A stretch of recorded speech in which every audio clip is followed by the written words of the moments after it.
መጽሐፉን የሚገመግሙልን የምታውቁት ወንድማችን ወየሳ አብዲሳ ነው።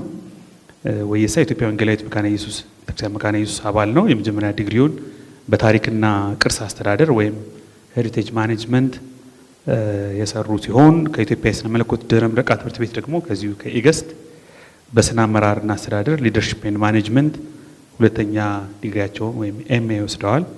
እንዲሁም ከካምብሪጅ ዓለም አቀፍ ትምህርት ምዘና ከታሪክ ትምህርት አሰጣጥ ጋር በተያያዘ የተለያዩ የምስክር ወረቀቶችን አግኝተዋል። ስለዚህ ወየሳን ገምጋሚውን ወደዚህ ጋብዛለሁ። ተቀበሉልኝ። እንደምከረማችሁ።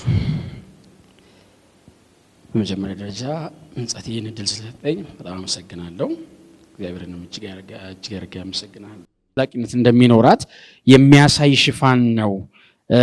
ስለዚህ ውስጡ ያለውን አንዳንድ ቤተክርስቲያኒቷ ያጋጠማትን ችግሮች የተገለጠበት መንገድና ይሄኛውን ሽፋን ሳይ ምናልባት ኮምፓቲቢሊቲው ታይቶኛልና ጥሩ የሽፋን ስዕል ነው ብዬ አስባለሁኝ። ምናልባት እንግዲህ ከጻፊዎቹ አንጻር አላውቅም፣ እነዚህ ከስር ያሉት ምናልባት አንዳንድ እንደዚህ ድርብርብ ያሉት ነገር የተወሰኑት ከላይ ቢመጡ ኖሮ የበለጠ ደግሞ ውበት ይሰጠው ነበረ።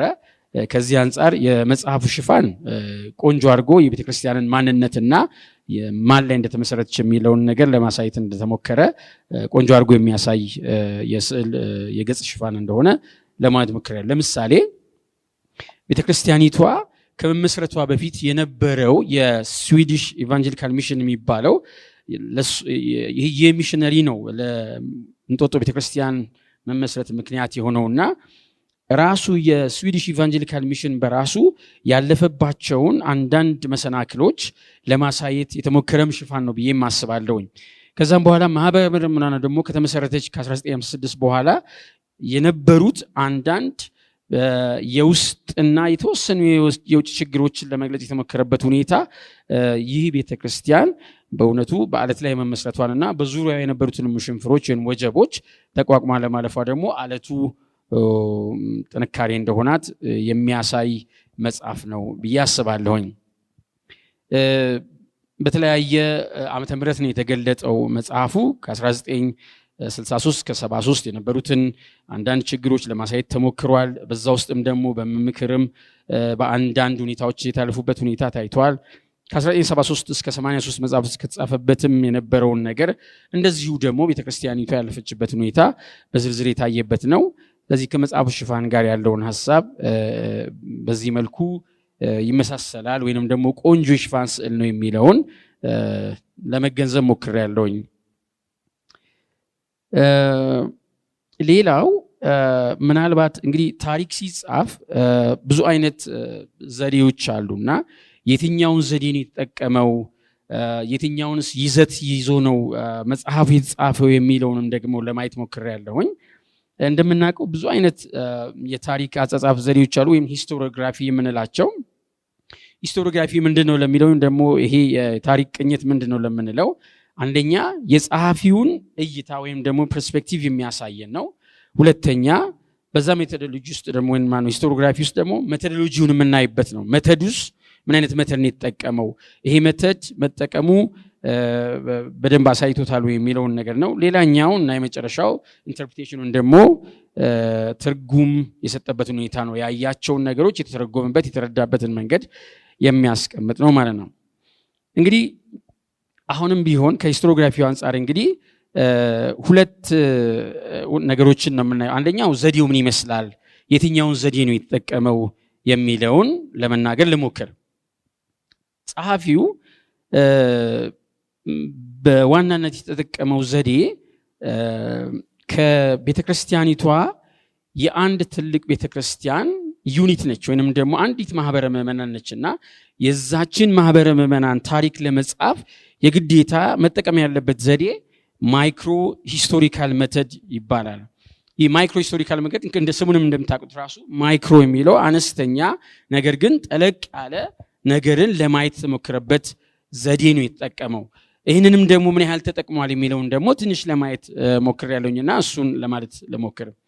በማህበረ ምዕመናኗ የህይወት ጉዞ ጠለቅ ያሉ ጉዳዮች ላይ ለማተኮር የተሞከረበት ሁኔታ አለ።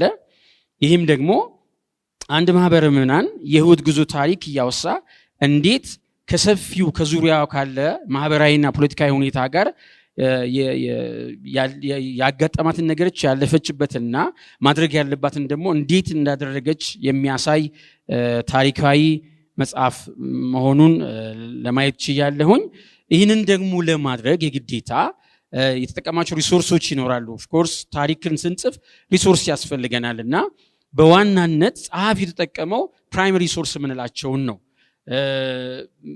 ምክንያቱም ይህን ለማለት የፈለግኩት ቃለ መጠይቅ አለ፣ የቤተክርስቲያን መዝገብ፣ ደብዳቤዎች፣ ፎቶግራፎችንም አካቷል እና ከዚህ አንጻር ጸሐፊ በዋናነት የተጠቀመው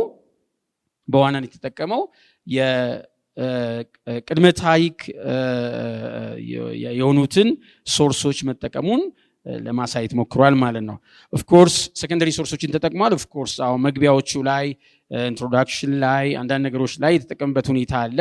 ነገር ግን በዋናነት የታሪኩን ይዘት ለመስጠት ለኛ የተጠቀመው ሶርስ ፕራይመሪ ሶርስን ደግሞ የምንለውን ዘዴ ተጠቅሟል ማለት ነው። ከዚህ አንጻር ይህንን አንድ ላይ ስንመለከት ማይክሮ ሂስቶሪካል ሜቶዶሎጂ መጠቀሙን ማሳያ መሆኑ ደግሞ አሁን የጠቀስኳቸውን ነገሮች መጠቀሙ ይህንን ዘዴ ተጠቅመዋል ማለት ነው።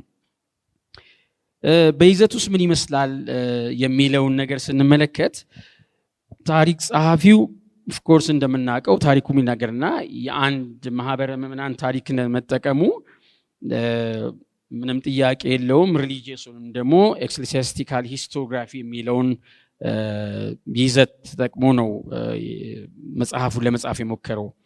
በዚህ በሪሊጂየስ ሂስቶግራፊ ወይም ደግሞ ኤክሌሲያስቲካል ሂስቶግራፊ ውስጥ ግን ቤተክርስቲያኒቷ ከምትኖርበት ማህበር አንጻር ወይም ደግሞ ኮሚኒቲ አንጻር ያደረገችውን ኮንትሪቢዩሽን እና ምናልባትም ደግሞ የደረሰባትን ተጽዕኖ በተለያዩ መንገዶች ደግሞ የሚነካካ ነገሮች አሉ። እሱንም በተወሰነ መልኩ ለመነካካት ሞክሯል። ለምሳሌ ተቋማዊ ታሪክ ጸሐፍ የሚመስልበት ሁኔታ አለ። ምክንያቱም ቤተክርስቲያኒቷ ተቋም ነችና ያንንም በተወሰነ መልኩ የሚያመለክት አንዳንድ የአስተዳደር ጉዳዮች የሚመነካከበት ሁኔታ ያን ለማለት ሞክሯል ማለት ነው። ከሎካል ሂስትሪ ጋር የሚገናኝበት ሁኔታ ደግሞ በተወሰነ መልኩ የምናየው ከማህበረሰቡ ጋር የነበራትን መስተጋብር በምናይበት ጊዜ ሶሻል ኢምፓክቷን በምናይበት ጊዜ የተወሰነ ነገር መንካቱን ለማሳየት ሞክሯል ታሪክ ጸሐፊው ማለት ነው። ለምሳሌ ከአካባቢ ማህበረሰብ ጋር የነበራት ግንኙነት ማህበራዊ የታሪክ አጻጻፍ ዘዴን በተወሰነ መልኩ ነካ የሚያደርግበት ሁኔታ ያሳየበት ነው ታሪክ ጸሐፊው ማለት ነው። ሌላኛው ታሪክ ጸሐፊው እዚህ ጋር ምንም እንኳን ቲሙ ሪሊጂየስ ወይም ኤክሌሲያስቲካል ሂስቶሪዮግራፊ ቢሆንም ግን ሶሻል ሂስትሪን ደግሞ ተወሰነ የሚነካበት ለምሳሌ ቤተክርስቲያኒቷ በማህበረሰብ ውስጥ ያመጣችውን ተጽዕኖ ለምሳሌ እዚህ ታሪክ ውስጥ እንደምንመለከተው ቤተክርስቲያኒቷ ኦፍኮርስ ከነበረባት የአገር ግዴታ የተነሳ በመሰረተ ትምህርት ዘመቻ እንድትሳተፍ ወይም መሰረተ ትምህርት ዘመቻን እንድታካሄድ የተወሰነ መልኩ ከአካባቢው ጋር የነበራትን ግንኙነት ያሳያልና በዚህ መልኩ እንግዲህ ሜቶዶሎጂ ወይም ደግሞ ሂስቶሪዮግራፊው ይህንን ይመስላል። ዘዴውና ይዘቱን ስንመለከት ይህን በመሰለ መልኩ ተሰናድቶልናል እና ምን ያህል ሆኗል የሚለውን ነገር እንግዲህ ቀጥሎ በምናየው ኮንቴንቶች እንመለከታለን። ከሞላ ጎደል ግን ሁለቱን ነገሮች በደንብ የያዘ የታሪክ መጽሐፍ መሆኑን ለመረዳት ሞክሬያለሁ ማለት ነው። በመቀጠል እያንዳንዱን ባይሆንም እንኳን የተወሰኑትን ዋና ዋና አንኳር ምላቸውን ሐሳቦች ለማየት የሞከርኩበትን ደግሞ ለመግለጽ ሞክራለሁኝ። እንግዲህ የአንድን ማህበረ ምዕመናን ታሪክ ለመጻፍ የግዴታ ባክግራውንድ የሚባል ነገር ያስፈልጋል። የዚህ መጽሐፍ ባክግራውንድ እንዴት አየኸው ብላችሁ ብትጠይቁኝ የታሪካዊ ዳራ የምንለው ማለት ነው። ይህንን ታሪክ ለመጻፍ የግዴታ የቤተክርስቲያን ታሪክ ስለሆነ የክርስትና ታሪክ ስለሆነ የክርስትና ታሪክ በኢትዮጵያ ውስጥ ምን ይመስላል የሚለውን ነገር ለማምጣት የተሞከረበት ሁኔታ አለ። እርግጠኛ ነኝ እዚህ ጋር ታሪክ ጸሐፊ ይሄን መጽሐፍ የጻፉት ጸሐፊ በጣም እንደተቸገሩ አስባለሁኝ። ምክንያቱም የሰፊ ዘመን የኢትዮጵያን ቤተክርስቲያን ታሪክ እንዴት አድርገው ለአንዲት ቤተክርስቲያን ታሪክ መግቢያ መጠቀም እንደሚችሉ በጣም እንደተቸገሩ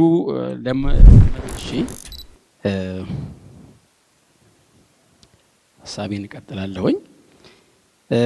ስለ ታሪካዊ ዳራ ነበር ወይም ሂስቶሪካል ባክግራውንዱ እንዴት ተጠቅሞታል የሚለውን ለማየት የመከርኩበትን ሀሳብ ነበር የጀመርኩት። እንግዲህ እንዳልኩት የአንዲት ማህበረ ምዕመናንን ታሪክ ያውም ደግሞ ከ20ኛ ክፍለ ዘመን ጀምሮ ያለን ታሪክ ለመጻፍ ወይም በ20ኛ ክፍለ ዘመን ውስጥ ያለውን ታሪክ ነው ኦፍ ኮርስ ሙሉ ለሙሉ የተጻፈው። ያንን ለመጻፍ እንግዲህ ወደ ኋላ ከ4ኛ ክፍለ ዘመን እንግዲህ ጋፑን መገመት ትችላላችሁ። ከዛ ምክንያቱም አንድ ጸሐፊ ይሄን መጽሐፍ ሲያነሳ የክርስትና ታሪክ በኢትዮጵያ ምን ይመስላል የሚለውን እንደው ተነሳሽነት ኖሮት እንዲያነብ የሚያደርግ አይነት አገባብ መሆኑን ጥሩ ሆኖ አግኝቼዋለሁኝ። ከ4ኛ ክፍለ ዘመን ጀምሮ ክርስትና ወደ ኢትዮጵያ መግባቱን ከዛ በኋላ ደግሞ አንኳር የሆኑትን ሌላኛውን ሀሳብ የተነሳው ከ13ኛ ክፍለ ዘመን እስከ 19ኛ ክፍለ ዘመን የነበረው በሙስሊም ሱልጣኔቶችና በክርስቲያን መንግስቱ መካከል የነበረውን ሽኩቻና እሱኛውን በቤተ ክርስቲያኒቷ ወይም በክርስትና ታሪክ ላይ ያጠላውን ጥላ ለማሳየት የተሞከረበት ሁኔታ አለ። እንደገና ደግሞ ሌላኛው ዋነኛው ሀሳብ ደግሞ የተነሳው የጀሱይቶች ወይም ደግሞ የካቶሊክ ሚሽነሪዎች መምጣትና ለምን እንደተባረሩ ይሄኛውም ከኢትዮጵያ ቤተ ክርስቲያን አንጻር የተወሰነ የተነካካበት ሁኔታ አለ። እስከ 1632 የነበረውን ሀሳብ ለመነካካት ተሞክሯል። መጨረሻ ላይ ደግሞ የሚስዮናውያን መምጣት መጀመር እስከ 19ኛ ክፍለ ዘመን የነበረውን ሀሳብ ለምን ከተሞክሯል። በዚህ ውስጥ ምናልባት እንግዲህ ለምን አልተነኩም ብዬ ያልኳቸው ሀሳብ ምናልባት እንግዲህ 15ኛ ክፍለ ዘመን የዘርዓ ያዕቆብ ጊዜ የነበረው የሊቀ እስጢፋኖስን እንቅስቃሴ ነካ ቢደረግ ኖሮ ምናልባት ሀሳቡን የበለጠ ባክግራውንዱን ቆንጆ ያደርጋል ብዬ አስባለሁኝ። እሱኛውን አላየሁበትም። እንግዲህ ከሞላ ጎደል ግን እውነት ለመናገር ለአንዲት ቤተክርስቲያን በቂ የሆነ መንደርደሪያ ወይም ደግሞ ባክግራውንድ መሆኑ በቂ ነው ብዬ አስባለሁኝ። በጣም አስቸጋሪ ነው የብዙ ዘመናትን ባክግራውንድ በዚህ መልኩ ራሱ ጨምቆ ለማስቀመጥ መሞከር። ብዙ የትኛውን ላንሳ የትኛውን ልተው የሚለው ሀሳብ ውስጥ እንደገቡና ከራሳቸው ምናልባትም ከሌላም ሰውም ጋር እንደተሟገቱ አስባለሁኝ። ከሞላ ጎደል ግን ታሪካዊ ዳራ የተቀመጠበት ሁኔታ አንድን የቤተ ክርስቲያን ታሪክ ለማሳየት በቂ ባክግራውንድ ነው ብዬ አስባለሁኝ። ወደ ይሄኛውን ከባክግራውንድ ጋር በተያያዘ ሌላኛው ሀሳብ ለምሳሌ ከ1935 እስከ 1941 የነበረውን የጣሊያን ወረራ ወቅት ምክንያቱም በዛን ዘመን የስዊዲሽ ኢቫንጀሊካል ሚሽን ነበርና የገጠመውን ቻሌንጅ ለማሳየት የጣሊያንን ወረራና ምክንያቶቹን ለማስቀመጥ ተሞክሯል። በጣም ቆንጆ ሀሳብ ነው። ዝም ብሎ በጣሊያን ወረራ ጊዜ ብሎ ከመነሳት ይልቅ ጣሊያን ለምን ኢትዮጵያን ወረረች፣ ምን ያህል ቆየች የሚለውን ነገር ለመነካከት የተሞከረበት ሁኔታ ጥሩ መንደርደሪያ ሀሳብ ነው። በዛ ውስጥ የነበረውን ደግሞ የቤተክርስቲያን ማነው የሚሽነሪውን የሚሽን ተቋሙን የገጠመውን ቻሌንጅ ወይንም ደግሞ ተግዳሮት ያሳዩበት ሁኔታ ቆንጆ መሆኑን አግኝቼዋለሁ። ኮንቴንቱም ማለት ነው። ሌላኛው ምናልባት ቤተክርስቲያን ስትቋቋም የቤተክርስቲያን ዓላማ እንግዲህ ምክንያቱም ዋና ዓላማዋ ሁለት ነው ማለት ብለናል። ቀደም ብለን አንስተን ወረድ ብለን ደግሞ ስንመጣ ምናልባት ቤተክርስቲያን ስትቋቋም ሁለንተና አገልግሎትን ማሳካት እንዳለባት እናውቃለን። በዚህ ደግሞ ኦፍ ኮርስ መካኒክስ እንደማትታማ ሁላችንም እናውቃለንና ሁለንተና አገልግሎትን በተመለከተ አጥቢያዋ ምን ያህል ሰርታለች የሚለውን ነገር እንደውም በስፋት ሰው እሱኛው አካባቢ ቆንጆ ዳሰሳ ተደርጓል። ቤተክርስቲያኒቷ እንደ አንድ ማህበረ ምዕመናን በዙሪያ ላሉት በልማት ዙሪያ ምን ያህል አበርክታለች፣ ተሳትፏ ምን ይመስል ነበረ የሚሉትን ሀሳቦች ለመጥቀስ የተሞከረበት ሁኔታ ቆንጆ ነው። ምክንያቱም ይሄን ደግሞ የቤተ ክርስቲያንን ሶሻል ሪስፖንሲቢሊቲ ያሳየበት ሁኔታ ነውና ቆንጆ ምልከታ ነው ወይንም ደግሞ ቆንጆ ሀተታ ያለበት መሆኑን አይቻለሁኝ። ምክንያቱም አንድ ቤተ ክርስቲያን ያለችበትን ሶሺዮ ፖለቲካል እና ሶሺዮ ካልቸራል ሁኔታ ተረድታ በዛ ውስጥ ምን ተግባር ማድረግ አለብኝ ወንጌልም ከመስበክ ጎን ለጎን ማለት ነው ይሄኛው የሚለውን ሀሳብ ተረድታ ያደረገችው ሶሻል ተሳትፏ በደንብ የተካተተበትና ይህም ቆንጆ መሆኑን የሚያሳይ ነው ማለት ነው። ቆንጆ መሆኑን ብቻም ሳይሆን በተለይ በዘመናችን ላሉት ቤተክርስቲያን ደግሞ ጥሩ መማሪያ ይሆናል ብዬ አስባለሁ። ቤተክርስቲያን ሁልጊዜ ከፑልፒት ያለፈ ማህበረሰብ ውስጥ ገብቶ ምን መስራት አለበት በሶሻል ዙሪያ የሚለውን ነገር ማሳያ እንደሆነ በጣም ጥሩ ማሳያ እንደሆነ አይቼዋለሁ። ቆንጆ ነው በዚህ በኩል ያለው ነገር ማለት ነው። ሌላው እንግዲህ ቤተክርስቲያን ስትኖር ኖት በትልቅ ደረጃም ባይሆን በኮንግሪጌሽን ውስጥ ያለው ራሱ ኮንፍሊክት ማኔጅመንቶች አሉና እዛ ውስጥ የነበሩትን ኮንፍሊክት ማኔጅመንቶች ለማሳየት የተሞከረበትና እንዴት ኮንፍሊክቱን መፍታት የተቻለበትን መንገድ የተከደበት ሁኔታ እሱንም እንግዲህ ኮንፍሊክት እንዳለና ኮንፍሊክት እንዴት ሪዞልቭ መደረግ አለበት የሚሉትን ሀሳቦች ለማሳየት የተሞከረበት ሁኔታና ቤተክርስቲያኒቷ ያጋጠማትንም ያንን ተግዳሮት እንዴት እንዳለፈች ያሳየበት ሁኔታ ጥሩ መማሪያ ነው። በተለይ በዘመናችን ላሉት ቤተክርስቲያናት ግጭት አይቀሬ መሆኑና ነገር ግን እንዴት መፈታት እንዳለበት የሚለውን ጥሩ አመላካች መሆኑን ለማየት ሞክሬያለሁ ማለት ነው። ነገር ግን እዚህ ጋር ይሄ የውስጥ ኮንፍሊክት የተነሳው ምናልባት በኋላ ላይ አነሳው ይሆናል። ቤተክርስቲያኒቷ ቅድም እንዳልኩት ሁለንተና አገልግሎትን ማድረግ እንዳለባት አንስተናል። ኦፍ ኮርስ ይሄ አንድ ቤተክርስቲያን ዓላማና ስራ ነው። ነገር ግን ጎን ለጎን የማህበራዊ ስራዋን ስትሰራ የራሱ አስተዳደር ይኖረዋል፣ የራሱ ወጪና ገቢ ያሉት ነገሮች ይኖሩታል። እዚህኛ በጎን በኩል ደግሞ መንፈሳዊ የሆነ ስራዋ አለባት ወይም ደግሞ ኃላፊነቷ አለባት። ይህንን ጎን ለጎን አጣጥሞ መሄድ ካልተቻለ የሚመጣው ኮንፍሊክት እንዳለ የቤተክርስቲያኒቷንም ህልውና ስለሚጎዳ እንዴት መሆን እንዳለበት የተቀመጠበት ሁኔታ በጣም ቆንጆ ነው ማለት ነው። ያሳዩበት መንገድ በጣም ቆንጆ ነው። ይሄን ደግሞ ማሳያ ነው። ምክንያቱም ቤተክርስቲያን ሁል ጊዜ ኦፍ ኮርስ ከፑልፒት ማለፍ አለባት። ይሄንን አሳይተውናል። ከፑልፒት ያለፈ ነገር ግን ስትሰራ የልማት ተቋሙና ይሄኛው መንፈሳዊ ተቋሙ እንዴት ተጣጥሞ መሄድ አለበት የሚለውን ነገር በደንብ ለማሳየት የተሞከረበት ሁኔታና ነገር ግን ካልሆነ እንደዛ ካልሆነ ግን የሚመጡትን ችግሮች ለማሳየት ተሞክሯል። በተወሰነ መልኩ ለማሳየት ተሞክሯል። መንግስት ድረስም የተኬደበት ሁኔታ አለ። ምናልባት እዛ ጋር በጥልቀት ተኪዷል አልተኬደም፣ በኋላ አንዳንድ ጥያቄዎችን ለማንሳት ሞክራለሁ ነው መጨረሻ አካባቢ ከሱ ጋር ያይዤ ማለት ነው። ነገር ግን ሊደርሺፕ ኮንፍሊክት ያለበት ሁኔታ ለማሳየት ተሞክሯል። እሱም ቆንጆ ነው፣ ቤተክርስቲያን ያለችበትን ሁኔታ ማለት ነው። ሌላኛው ሁለንተና አገልግሎት እንግዲህ ከልማት አንጻር ምናልባት ያለን ሁኔታ ለማሳየት የተሞከረችበት ሁኔታ ነው። ሌላኛው ደግሞ ቅድም ከላይ እንዳነሳሁት አንደኛው የቤተክርስቲያን ዓላማ ደቀ መዝሙርትነት ነውና ይሄ ዲሳይፕልሺፕ የምንነውን ሐሳብ ቤተክርስቲያኒቷ ምን ያህል ተረድታ በምን ያህል ሁኔታ ከጎን ቆማ ስትረዳ ነበር የሚለውን ነገር ያየሁበት ሁኔታ አለ። እሱን ለማለት ሞክራለሁ ማለት ነው። በተለይ ከ1973 በኋላ ለመንፈሳዊ አጠባበቅና እድገት ቤተክርስቲያኒቷ የሰጠችው የተዳሰሰበት ሁኔታ በእውነት ቤተክርስቲያኒቷ ለመንፈሳዊ እድገት ወይም ለዲሳይፕልሺፕ ለሚለው በጣም ጥሩ ቦታ እንደሰጠችና የሰጠችውም ትልቅ ግምት እንዳለ ከገጽ 91 ጀምሮ እስከ 99 ያለውን ገጽ ብንመለከት በቆንጆ ሁኔታ ተዳስሷል።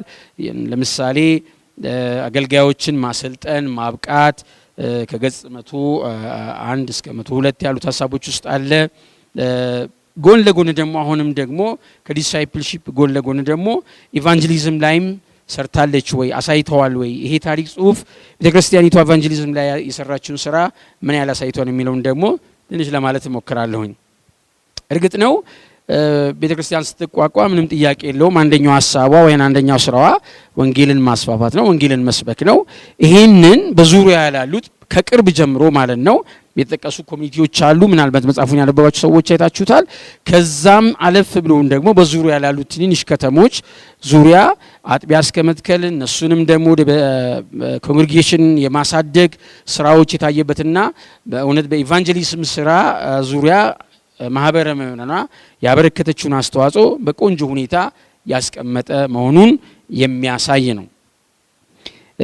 ይህንን ለማድረግ ደግሞ የረዳት አንድ የታየው እዛ መጽሐፍ ውስጥ ያዩት ነገር ምንድነው? ይሄ መዋቅራዊ ሁኔታው ለቤተክርስቲያኒቷ መዋቅር ምን ማለት ነው? ሲኖዶስ፣ ከዛ በኋላ ዋና ጽሕፈት ቤት አለ። በዚህ መዋቅር ተዋረድ መሆኑ በራሱ ደግሞ የቤተ ክርስቲያኒቷን ሀሳቧን ኢቫንጀሊዝምም ይሁን ወንጌልን ነው ዲሳይፕልሺፕም ላይ ብሎም ደግሞ ሶስተኛው ማህበራዊ ስራም ላይ ጥሩ ተሳትፎ እንድታደርግ የነበረው መዋቅር በራሱ ቆንጆ መሆኑን ያሳያል። ይሄንም ደግሞ ምናልባት ለዘመናችን ቤተክርስቲያናት በመዋቅር ደረጃ መቀመጥ ምን ማለት እንደሆነና እንዴት ያንን ደግሞ መዋቅር ለቆንጆ ስራና ለመልካም ነገር መተግበር እንደሚቻል ማሳያ መሆኑን ለመመልከት ሞክሬያለሁ ማለት ነው። መጨረሻ ላይ እስካሁን እንግዲህ ቆንጆ ነገሮችን ነው ያወራሁት። መልካም ነገሮችን አይቻለሁኝ። መጽሐፉ ጥሩ ነገሮችን ይዟል። ነገር ግን ምናልባት አንዳንድ ነገሮችን ቢሆኑ ብዬ ያሰብኳቸውን ሀሳቦች ደግሞ ለማለት ሞክራለሁኝ። አንደኛ እንደምትመለከቱት መጽሐፉ ኦፍ ኮርስ ክሮኖሎጂካሊ ነው የተቀመጠው። ምንም ጥያቄ የለውም። ሂስቶሪካሊ ክሮኖሎጂካሊ ነው ከኋላ ወደዚህኛው ዘመን ነው የመጣውና ቆንጆ ነው አቀማመጡ። ነገር ግን ክሮኖሎጂካሊ ሲቀመጥ የቀን አቆጣጠር ላይ ትንሽ ምናልባት ሙሉ ለሙሉ ወይ የአውሮፓውያንን አልወሰደም ወይንም ደግሞ ሙሉ ለሙሉ የኢትዮጵያውያንን አልወሰደምና ይሄ ለአንባቢ ትንሽ ግር እንዳያሰኝ ሙሉ ለሙሉ ምን አለ ወይ በአውሮፓውያን ቢሆን ወይንም ደግሞ ወደ ኢትዮጵያ ቢተረጎም ኖሮ የሚለውን ነው። ይህንን ለማለት ያበቃኝ በገጽ 37 ላይ ያለው ንዑስ ርዕስን ብትመለከቱ አቆጣጠሩን በአውሮፓውያን አቆጣጠር ያስቀምጥና ከስራ ተታውን ሲጀምር በኢትዮጵያውያን አቆጣጠር ዓመተ ምህረት እያለ ይቀጥላል። ምናልባት ይሄ አሁን እኔ ሳነብ ኦኬ እንደዛ ነው እንዴ ብዬ እንደገና ዓመተ ምህረቱን ገልብጬ ወደዛ እንሄድ ይሄ እንዳይሆን ምን አንባቢው ቀለል እንዲል ሙሉ ለሙሉ እንደዛ ቢሆን ኖሮ የበለጠ ቆንጆ ይሆናል ብዬ አስባለሁኝ። ሁለተኛው ሀሳብ ከ1963 እስከ 73 ያለውን ሀተታ በደንብ አይቼዋለሁ። እሱኛው ሀሳብ ጋር በአብዛኛው ሀተታው የሚያትተው የቤተ ክርስቲያኒቷ ተግዳሮት እንዳለ ሆኖ ነገር ግን ቤተ ክርስቲያን ሁልጊዜ እንደምናውቀው ሁለት አበይት ተግዳሮቶች ነው ያሏት። አንደኛው የውጭ ተግዳሮት የምንለው ማለት ነው ኤክስተርናል ቻሌንጅ፣ ከመንግስት ሊሆን ይችላል፣ ከማህበረሰብ ሊሆን ይችላል። ኤክስተርናሊ የሚመጣባትን ተጽዕኖ የሚያሳይ ነገር አለ። ሌላኛው ደግሞ ውስጣዊ የራሷ ችግር ነው። ነገር ግን እዚህ ጋር ያየሁት በአብዛኛው የውስጥ ችግሮችን ብቻ በጣም በጥልቀት የዳሰሰበት ሁኔታ ነው። እንደው በዛ ዘመን ምንም አይነት ኤክስተርናል ቻሌንጅ አልነበራትም ወይ ቤተ ክርስቲያኒቷ? ዘመኑንም እናውቀዋለን። በዘውድ አገዛዝ ጀምሮ ኦፍ ኮርስ የሚያልቀው ይሄኛው 1973 ደርግ ጀምሮ በተወሰነ ዓመት በኋላ ኖሯልና ነው ቻሌንጆች አልነበሩም ወይ? በተለይ ወጣቶች አካባቢ ጫና አልነበረም ወይ ከመንግስት አካባቢ? ይሄስ ቢካተት ኖሮ ምናልባት ማህበረ ምእመናኗ እንዴት ተቋቁማ አለፈች የሚለውን ስናነብ ለአንባቢው ጥሩ ወይንም ሙሉ የሆነን ሀሳብ ይሰጣልና እሱኛው ደግሞ ቤተክርስቲያን በቻሌንጅ ውስጥ እንዴት እንዳለፈች ለማሳየት በቂ እንትን ይሰጠን ነበር። ለምን አልተካተተም የሚል ጥያቄ ለማንሳት ወዳለሁኝ። ሌላኛው በዚህ ዘመን ውስጥ ሆኖ ማለት ነው የነበረው የውስጥ ተግዳሮት ቢሆንም በመጠኑ ተዳስሷል። ምናልባት ሌላኛው ሶስተኛው ሀሳብ ይሆናል ብዬ ያሰብኩት ደግሞ ከ1970ዎቹ ወይም 80ዎቹ ወይም ከዛ ፊት በነበሩት 60ዎቹ ምን በል 70ዎቹ 80ዎቹ አካባቢ እንደምናውቀው የእንጦጦ መካኒስ የእንጦጦ ቤተክርስቲያን ማህበረ ምእመናን ፔንቴኮስታል አይደለችም በአስተምሮዋ። ይሄንን በዘመኑ የነበረው የፔንቴኮስታል ሙቭመንት ቤተክርስቲያኒቷን እንደው ምንም አልደረሰባትም፣ ከደረሰባት እንዴት አለፈችው? ይሄ በጣም ቢዳሰስ ኖሮ ምናልባት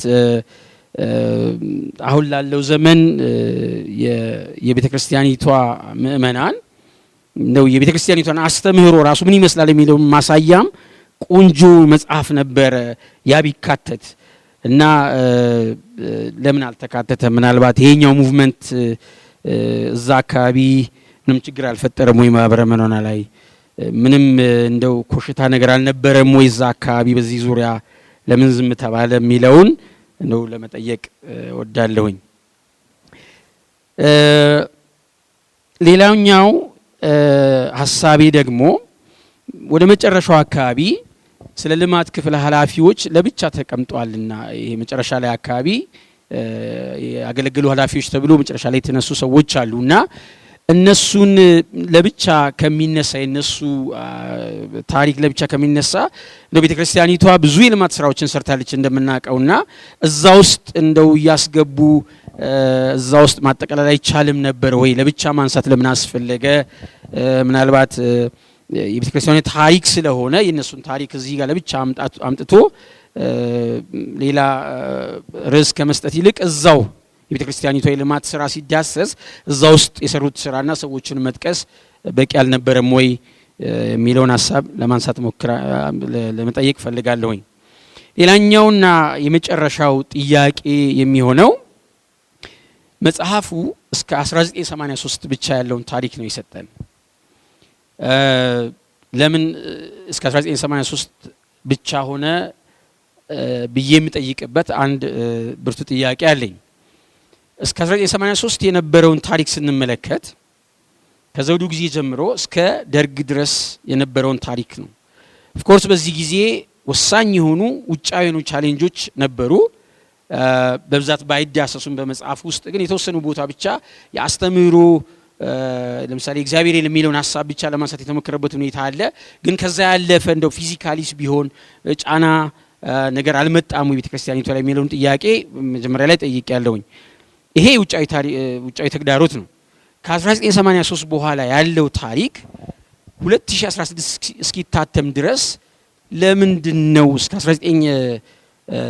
2015 ወይም 14 ያለው ታሪክ እንኳን ለምን ለመጠቀል ወይም ደግሞ ለመቀጠል ለምን አልታሰበም? ይህንን ብልበት ምክንያት ምንድነው? ከ1983 በኋላ ቤተክርስቲያን ነፃነቷ በጣም የተጠበቀ ነው። በተወሰነ መልኩ ነፃነት ደግሞ በራሱ የሆነ ቻሌንጅ አለው። ብዙ ቻሌንጆችንም አይተናል። ቤተክርስቲያን ውስጥ ብዙ ቻሌንጆች እንዳሉ ይህ ቻሌንጅ ደግሞ መካኒስ ቤተክርስቲያንን ከዋና ጽሕፈት ቤት ጀምሮ እስከ ማህበረ ምእመናን ድረስ በጣም ያናጋ ውስጣዊ የሆነ ችግር ነበረ፣ ሁላችንም የምናውቀው። እሱን መዳሰስ ቢቻል ኖሮ ምናልባት የእንጦጦ ቤተክርስቲያንን ታሪክ በጣም ሙሉ ያደርገዋል ብዬ አስባለሁና ለምንድን ነው ከ1983 በኋላ የነበረው ታሪክ ያልተካተተው? ሰፊ ጊዜ ነበር ከዛ በኋላና 2016 ላይ ሲታተም ለምን ያን ጊዜ እንደው ለማካተት አልተሞከረም? ጫና ነበረበት ወይ እንዳይካተትስ? አመሰግናለሁ።